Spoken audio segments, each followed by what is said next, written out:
ঢাকা শহরে ফোন করেছিলাম আমি তাদেরকে জিজ্ঞেস করেছিলাম যে আচ্ছা, আমি তো বহু বছর যাবৎ দেশের বাইরে আছি, এখন তো শুনি দেশে বলে বিদ্যুৎ থাকে না, এই বিদ্যুৎ বলে সবসময় থাকে, এই যে অবৈধ সরকারের বিভিন্ন মন্ত্রীদের, তথাকথিত মন্ত্রীদের, অবৈধ মন্ত্রীদের বক্তব্য বিবৃতিতে শুনি এখন বলে আর বিদ্যুৎ যায় না। তো বিদ্যুৎ কি যায় না? বিদ্যুৎ কি সারাক্ষণ থাকে? আমি ধানমন্ডিতে কথা বলেছি একজনের সাথে, আমি তেজগাঁয়ে কথা বলেছি, আমি মিরপুরে কথা বলেছি, আমি বাড্ডাতে কথা বলেছি, আমি উত্তরাতে কথা বলেছি, আমি কমলাপুরের পিছনে জায়গাটার নাম কি, বাসাবতে আমি কথা বলেছি, ড্যামরাতে আমি কথা বলেছি।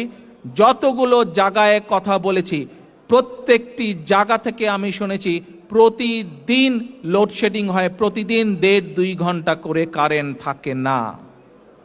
ঢাকায় যদি এই অবস্থা হয়, ঢাকার বাইরে কি অবস্থা সেটি আপনারা আন্দাজ করতে পারেন। ঢাকার বাইরে থেকে যেই কয়টি খবর আমি নিয়েছি, প্রত্যেকটি জেলা থেকে আমাকে বলেছে গড়ে প্রতিদিন 3-4 ঘন্টা করে মিনিমাম কারেন্ট থাকে না। আসেন, এই প্রতারক সরকার, এই অবৈধ সরকার শুধু অবৈধই নয়, এই অবৈধ সরকার শুধু আন্তর্জাতিকভাবে স্বীকৃত স্বৈরাচার সরকারই নয়, এই আন্তর্জাতিকভাবে স্বীকৃত সরকার শুধু আন্তর্জাতিকভাবে স্বীকৃত স্বৈরাচারই নয়, এরা আন্তর্জাতিক স্বীকৃত দুর্নীতিবাজ সরকারও। এবং সমগ্র দেশবাসীর সামনে, সমগ্র দেশবাসীর দৃষ্টিতে এরা একটি প্রতারক সরকার। বিদ্যুৎ দে, গ্যাস দে, পানি দে, নইলে গদি ছেড়ে। গ্যাসের দাম, বিদ্যুতের দাম কমাতে হবে। গ্যাসের দাম, বিদ্যুতের দাম, চাল ডাল তেলের দাম, নইলে গদি, নইলে গদি।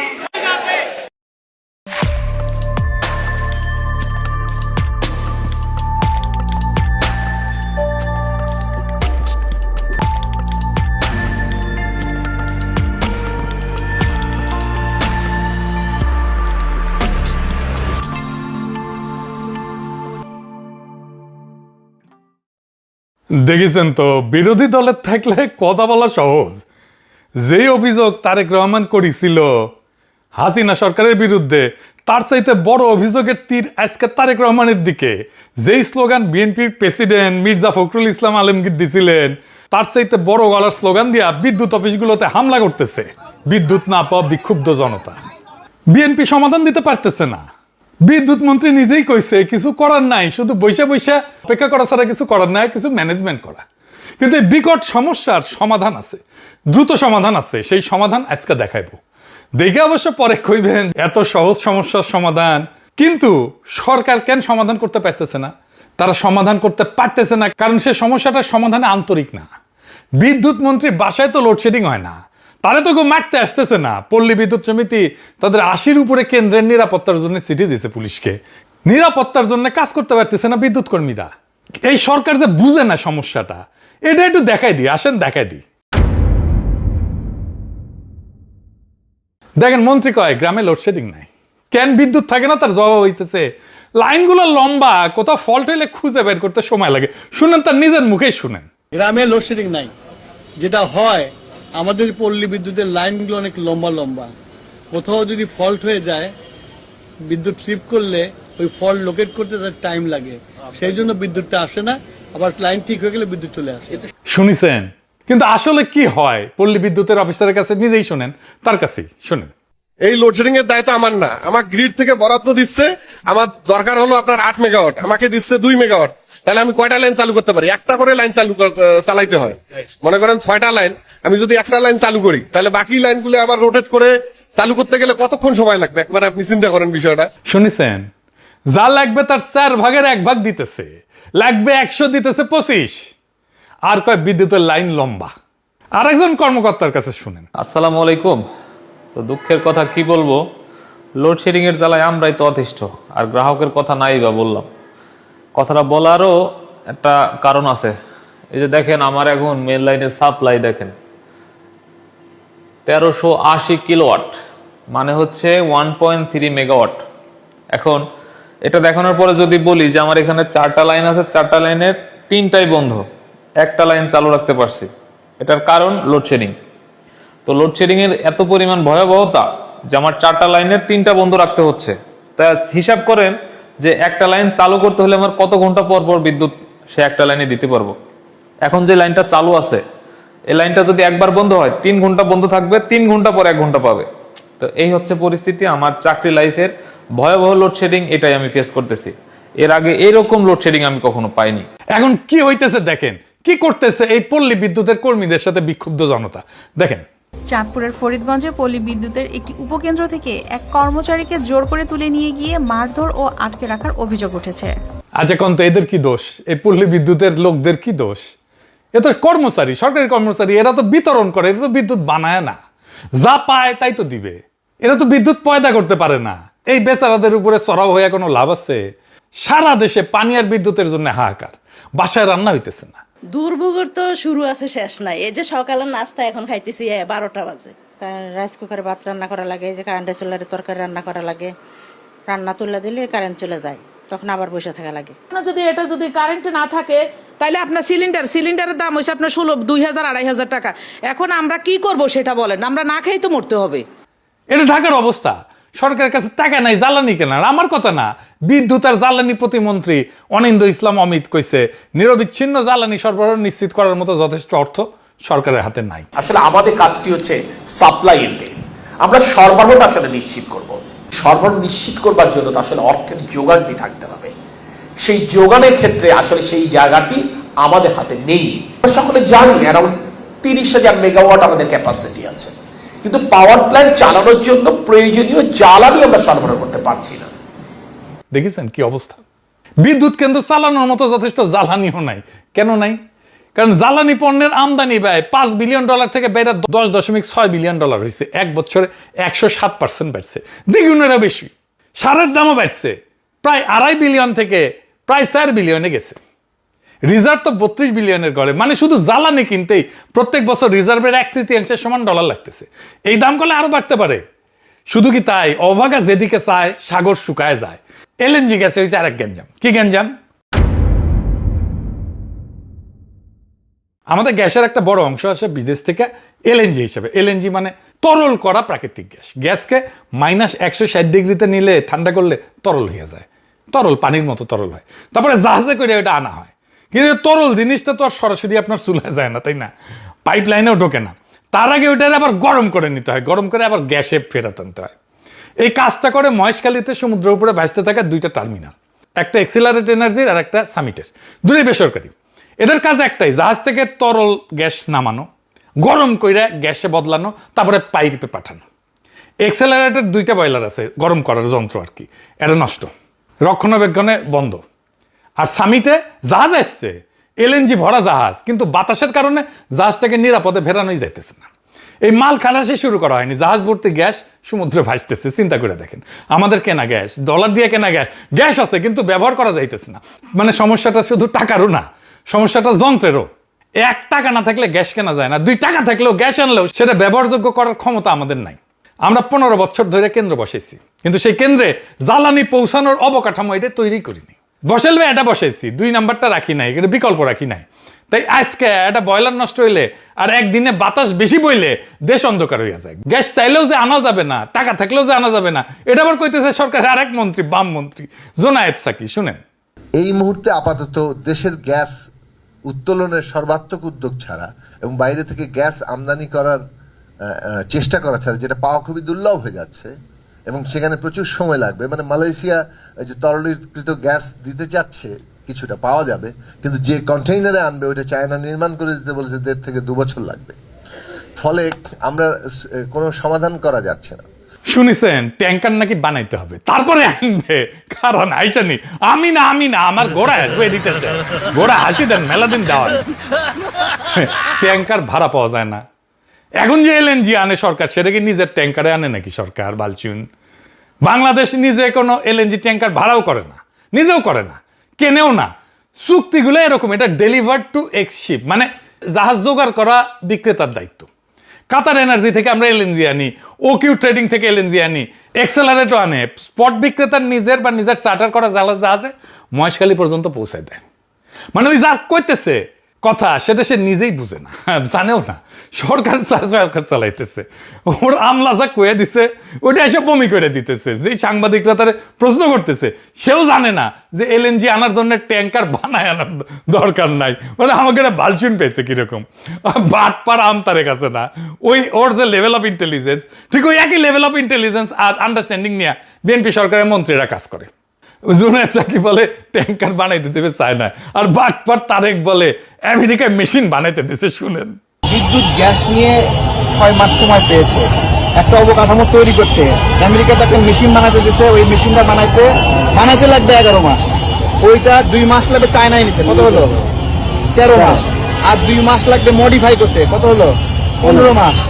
আর 2 মাস লাগবে বাংলাদেশে আনতে, কত হলো? 17 মাস। মানে বিদ্যুৎ সেক্টরের ডেভেলপমেন্টটা এরকম লং টাইম নাই, সুতরাং এসে হুট করে বানায় ফেলা অনেক কঠিন। শুনেছেন এরা পলিটিক্স করে, বাংলাদেশে দেশ চালায়। বুঝেছেন কোন কিসিমের মাল দেশ চালায়, কোন কিসিমের জোকার দেশ চালায়। আবার নতুন তত্ত্ব আনিছে বিদ্যুৎ মন্ত্রী, বলছে যে বিদ্যুৎ চালিত রিক্সা বাইরে যাওয়ায় নাকি বিদ্যুতের চাহিদা বাড়িছে রাতের বেলা। সে নিজেই সংসদে কইছিল গ্রীষ্মকালে গরম আর সেচের কারণে গ্রীষ্মে 18,000 মেগাওয়াট বিদ্যুতের চাহিদা হয়।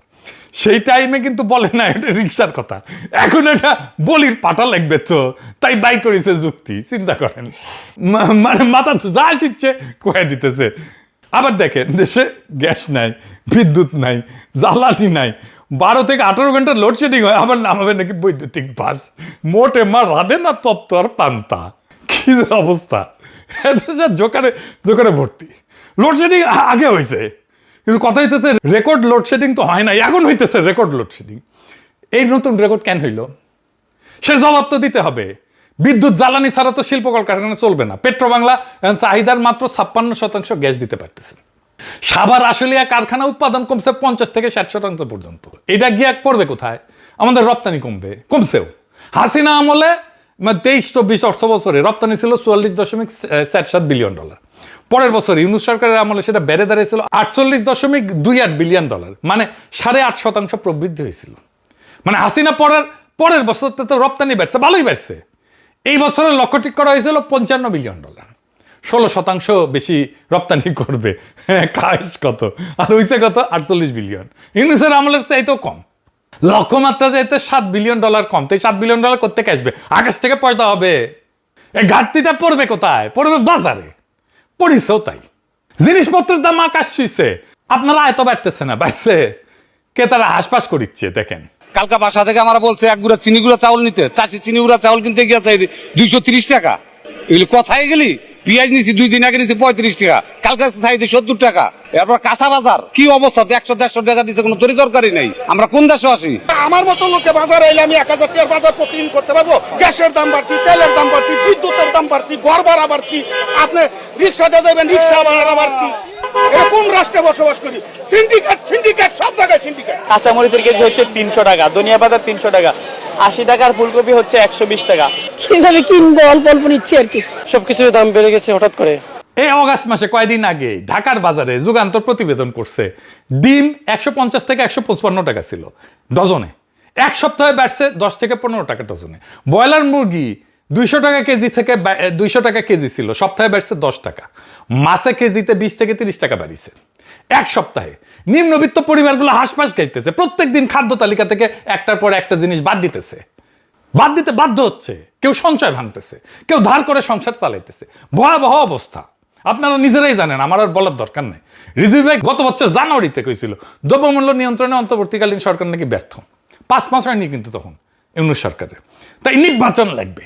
বিএনপি প্রেসিডেন্ট কইছিল বর্তমান সংকটের একমাত্র সমাধান নাকি নির্বাচন। তো নির্বাচন তো হয়েছে, সংকট কেন যায় না?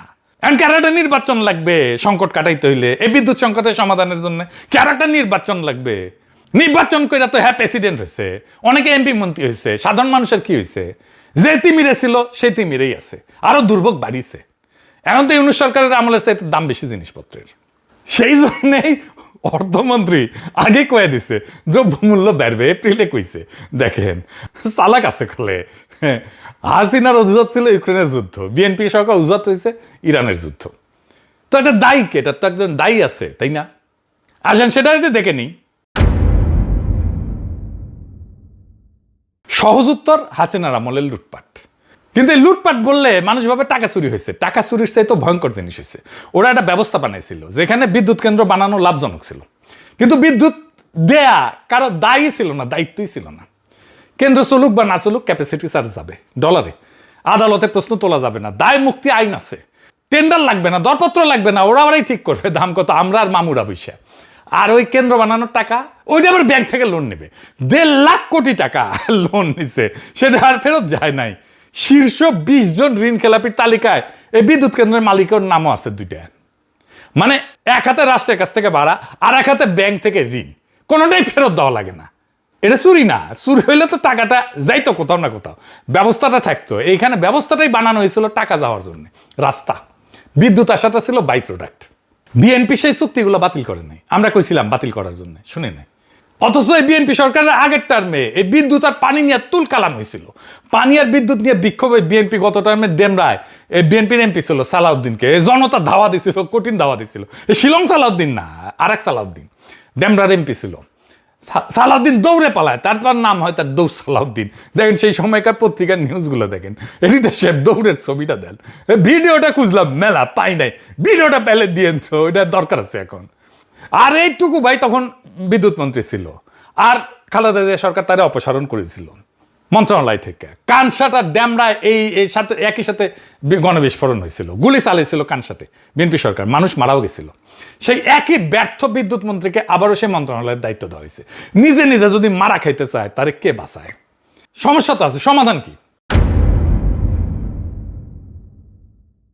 হাসিনার উপরে দায় চাপানো দেওয়া সহজ, ইরান যুদ্ধের উপরে দায় চাপানো সহজ, ব্যাটারি চালিত রিক্সার উপরে দায় চাপানো সহজ, জোকারের মতো উল্টাপাল্টা যুক্তি দেওয়া সহজ। কঠিন হইল সমাধান বাইর করা। সমাধানের জন্য লাগে গভীর পড়াশোনা, প্রবলেম সলভিং আর অ্যানালিটিক্যাল স্কিল লাগে, তথ্য লাগে, কমিটমেন্ট লাগে, একটু বেরেন্টও লাগে আর কি। এখন তো পুরা সরকারে একটা লোক নাই যার এগুলো সবগুলো আছে। বিদ্যুৎ মন্ত্রী কইছে যে শুনেছেন তো, দিন গোনা ছাড়া আর ম্যানেজমেন্ট ছাড়া কিছু করেন নাই, সেটাও করতে পারতেছে না। মানে আপনি যারা লিডার বানাইছেন তার মেধা যতটুকু ওইখানে আপনি আটকায় যাবেন। কিছুদিন আগে একটা প্রশ্ন খুব ভাইরাল হয়েছিল, নারী কিসে আটকায়? ওই প্রশ্নের উত্তর পাওয়া খুবই মুশকিল, কিন্তু আমরা আটকাই পলিটিক্যাল লিডারদের বুদ্ধিমত্তায়। যাই হোক, এই সমস্যার সমাধান সম্ভব, খুবই সম্ভব, এক্ষুনি সম্ভব, রাইট নাও। এখন নিশ্চয়ই সবাই ভাবিচ্ছেন, দেখছে তো ঘামিচ্ছে দাদা, প্যারিসে গরম পড়ছে, চাঁদনি গরম হয়ে গেছে দাদা, আওলায় গেছে একেবারে। আসেন আলাপ করে নি, দেখাই যে সমাধান দিব, বুঝবেন যে বন্দুকের গুল্লি মিস হইতে পারে, আমার সলিউশন মিস হবে না। এটা সম্ভব, কয়েক মাসের মধ্যে সম্ভব। বাংলাদেশে এই মুহূর্তে বিদ্যুৎ উৎপাদন ক্ষমতা 29,000 মেগাওয়াট, আর সর্বোচ্চ চাহিদা হইতেছে 14 থেকে 15,000 মেগাওয়াট, অর্ধেক। চাহিদার দ্বিগুণ ক্ষমতা আমাদের আছে, তারপরে অন্ধকার। আমাদের বিদ্যুৎ কেন্দ্রের অভাব নাই, একেবারেই নাই, বরং দরকারের চাইতে দ্বিগুণ আছে। তাইলে বাতি চলে না কেন? কারণ কেন্দ্রগুলা বসে আছে। কেন? কেন্দ্র আছে, যন্ত্র আছে, কর্মী আছে, গ্রিডের লাইন টানা আছে, কিন্তু চলে না কেন? জ্বালানি কেনার টাকা নেই, আর ওদের যে টাকা পাও না সেটাও দেওয়া হয় নাই। বিদ্যুৎ কেন্দ্রগুলোর কাছে সরকারের বকেয়া প্রায় 50,000 কোটি টাকা। এখন ভাবেন, আপনি এক দোকানে 5 বছর ধরে বাকিতে মাল নিলেন, এখন গিয়া কইতেছেন ভাই আরো মাল দেন, দোকানদার কি করবে? দিবে মাল? তো সংকটটা তো টাকার। কেন্দ্র বন্ধ থাকতেছে টাকার অভাবে, সোজা হিসাব, যন্ত্রের অভাবে না। টাকাটা গেল কই? সরকারের টাকা যায় কই? বিদেশ থেকে এলএনজি কিনতে ভর্তুকি দিতে হয়, সব জায়গায় ভর্তুকি। এই বছর প্রায় 14,600 কোটি টাকা ভর্তুকি দিছে। 2 বিদ্যুৎ কেন্দ্রগুলো বকে আছে 50,000 কোটি টাকা। 3 নাম্বার, অনেক কেন্দ্র বসে আছে কিন্তু তবু ভাড়া দিতে হইতেছে, ক্যাপাসিটি চার্জ এটার নাম। বিদ্যুৎ নেন বা না নেন, টাকা দিতেই হবে। গৌরী সেন টাকা দিবে, সরকারি মাল দরিয়ামে ঢাল। হাসিনা সিস্টেম করে গেছে, তারেক রহমানের সরকার সেটা চালাইতেছে বাধ্য ছাত্রের মতো। এই অর্থ বছরে ভাড়া বাবদই যাবে এই 48,000 কোটি টাকা। এটা উদাহরণ দিই, আপনি 10টা সিএনজি মাসিক চুক্তিতে ভাড়া নিছেন, আপনার লাগে 3টা, বাকি 7টা গ্যারেজে বসে আছে, কিন্তু ভাড়া দিতে হইতেছে 10টারই। আর এখন আপনার হাতে তেল কেনারও টাকা নাই, তাই ওই 3টা যেটা চলতেছিল সে 3টা আর চলে না। এটাই বাংলাদেশের বিদ্যুৎ খাত। তাইলে ঘটনাটা কি দাঁড়ালো?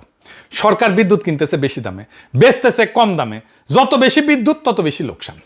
মানে সরকারের জন্য বিদ্যুৎ দেওয়াটাই একটা শাস্তি, যত দিবে তত মরবে। এই অবস্থায় নতুন কিছু করার সামর্থ্য থাকে সরকারের থাকে না। বেসরকারি বিনিয়োগ আসতে পারে, কিন্তু বেসরকারি বিনিয়োগ কেন আসে না? কারণ এর নিয়ম আছে যে বেসরকারি বিদ্যুৎ কেউ বানাইলে সেটা কেবল সরকারের কাছে বেচতে পারবে। আপনি একটা দোকান দিলেন, আইন বলতেছে আপনি শুধু একজন খদ্দেরের কাছে বেচতে পারবেন, আর সেই খদ্দেরের অবস্থা কি? তার হাতে হারিকেন দশা, তার হাতে টাকা নাই, 50,000 কোটি টাকার বাকি শোধ করে নাই। আপনি ওই দোকানে আর মাল তুলবেন, বেচবেন না তো। চাহিদা থাকলে বিনিয়োগ আসে, এটাই স্বাভাবিক নিয়ম। আমাদের বিদ্যুতের চাহিদা আসে, এখানে বিনিয়োগ আসার কথা, কিন্তু বিনিয়োগ আসতেছে না। বিনিয়োগ শুধু চাহিদা দেখে আসে না, বিনিয়োগ আসে খদ্দের দেখাও। চাহিদা আকাশ ছোঁয়া, কিন্তু খদ্দের দেউলিয়া, তাহলে বিনিয়োগ আসবে? এই দুটোই একসাথে থাকলে বাজার হয় না তো। তাহলে সমাধান কি? সমাধান খুব সিম্পল, খদ্দেরের জায়গা থেকে সরকারকে সরায় দেন, হাঁটায় দেন, একেবারে পাচায় লাতি দিয়া সরায় দেন, সরাসরি ভোক্তাকে বসান খদ্দেরের জায়গায়। আমি আপনি তো বিদ্যুতের বিল দিই, বকেয়া তো রাখি না। আমি আপনি ক্রেতা হইলে বিনিয়োগ আসবে, খদ্দের বদলান, সমাধান নতুন বিদ্যুৎ কেন্দ্র না, খদ্দের বদলানো, তাহলে সব সমস্যার সমাধান হয়ে যাবে। সরকারকে খদ্দেরের আসন থেকে সরায় দেন, ভোক্তা সরাসরি বিদ্যুৎ কিনবে বেসরকারি বিক্রেতার কাছ থেকে, উৎপাদকের কাছ থেকে। সরকার শুধু নিজের তার আর লাইনের ভাড়া নেবে। সরকার তখন ব্যবসায়ী না, সরকার তখন রাস্তার মালিক, টোল নেবে, গাড়ি চালাবে না। এই জন্য একটাও নতুন কেন্দ্র বসানো লাগবে না। দেশে 7 থেকে 9,000 মেগাওয়াট কেন্দ্র বসে আছে, এমনি বসে আছে, আমরা তার ভাড়া দিতেছি। এরাই জ্বালানি কিনবে, এরাই সরাসরি বেচবে। নির্মাণকাল তো শূন্য তৈরি আছে, কেন্দ্র দাঁড়াইয়াই আছে। একটা বাস্তব উদাহরণ দিই আমার নিজের। আমার বাসার বিদ্যুৎ আমি কিনি একটা বেসরকারি কোম্পানির কাছ থেকে। দাম পছন্দ না হলে কি করি? অফিসে যাইতে হয় না, লাইনে দাঁড়াইতে হয় না, কারো হাতে 500 টাকা গুঁজে দিতে হয় না, অনলাইনে ক্লিক করি, ব্যাস আমার সাপ্লাই আর এক কোম্পানির কাছে চলে যাবে। বিদ্যুৎ 1 সেকেন্ডের জন্য বন্ধ হবে না, কোনো মিস্ত্রি আসে না, কোনো তার বদলায় না, কারণ তার একটা তারই সবাই সাপ্লাই দেয়, বদলায় শুধু বিলের নামটা বদলায়। ফ্রান্সে এরকম কোম্পানি আছে প্রায় 40টা। তারা আমার মতো গ্রাহকের জন্য কামড়াকামড়ি করে। প্রত্যেক মাসে প্রত্যেক সপ্তাহে মেল পাই, তোমার ইলেকট্রিসিটি তুমি এখন এত দিতেছো, তুমি কিন্তু এত দিতে পারবে আমার কাছে যদি আসো, বুঝেছ? আর আমাদের দেশে আপনার কোনো চয়েস নাই, সরকার যা দেবে তাই নেবেন, নিতে বাধ্য, যখন দেবে তখন নেবেন। বিল ভুল আসলেও আপনাকে নিতেই হবে। বিল আসবে আকাশ ছোঁয়া, ভুল বিল, আপনি বিদ্যুৎই ইউজই করেন নাই, বিল আসতেছে আকাশ ছোঁয়া। একচেটিয়া বাজারে গ্রাহককে ভিখারি বানায় দেয়, প্রতিযোগিতা গ্রাহককে রাজা বানায় দেয়। এই কোম্পানিগুলো বাংলাদেশে আসতে পারে না? পারে। এরা বাংলাদেশে আইসা বেসরকারি প্ল্যান্ট থেকে বিদ্যুৎ কিনবে, তারপরে বেচবে।